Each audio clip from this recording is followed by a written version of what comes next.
right here is a fig tree that has gotten really out of hand, and it's because I didn't prune it last year. With doing an extreme cut, I'm definitely not going to get a good harvest this year, and possibly not even next year as well, just because the amount of shock and growth that might come from an extreme prune on this fig tree. It didn't really give me any good figs, or they were really high up and the birds were getting to them before I could. And that was because I've made my mistake. It took me a year to learn from it, so now I'm gonna go ahead and fix it. All right, so you can see I have taken off a lot of this fig tree. Luckily, figs are really resilient, so I'm not worried that this is actually going to kill the fig tree. It will grow this year, but how it grows is questionable. So I'm gonna have to pay a lot of attention to it to make sure it doesn't throw up a lot of little shoots and just tries putting out new growth everywhere. I really only want it along this main branch over here because I'm gonna go for more of the Japanese step over method, where you have one branch that goes out horizontally for a while, and then on that one is where you'd have all your new shoots coming up, which would produce your figs. So I still need to prune these and get rid of them. I may keep one, but we'll see. And depending on if I can get this one to lean a lot, I may end up keeping this one as well to bring it down and try the step over method with this one as well. This isn't something that normally happens. I'm pretty logical with things in the garden and the orchard. I will cut down dying trees or sick trees that just don't seem as though they're going to recover, and then I'll plant in new things. But it got really out of hand. It put on a lot of growth.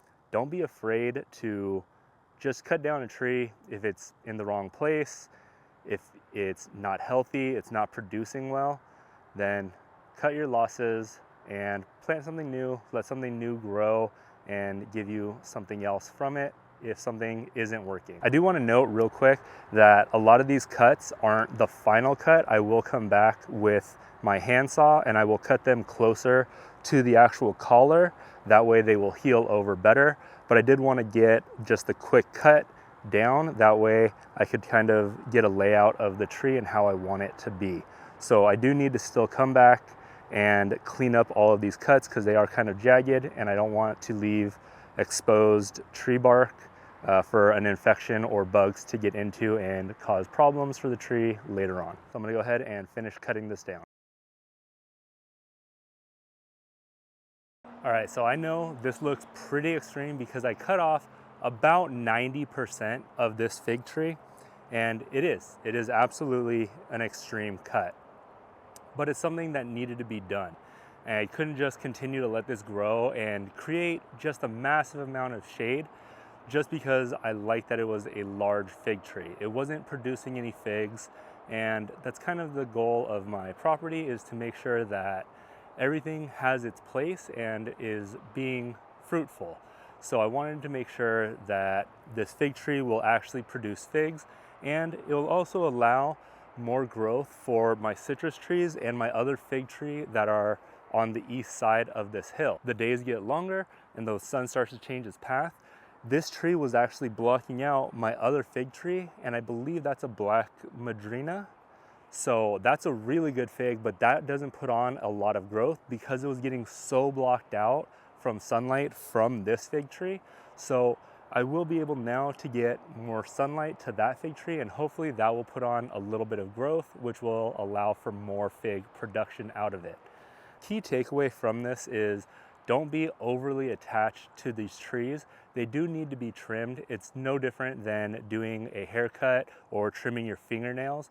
They need to be cut in order to stay healthy and produce fruit for you.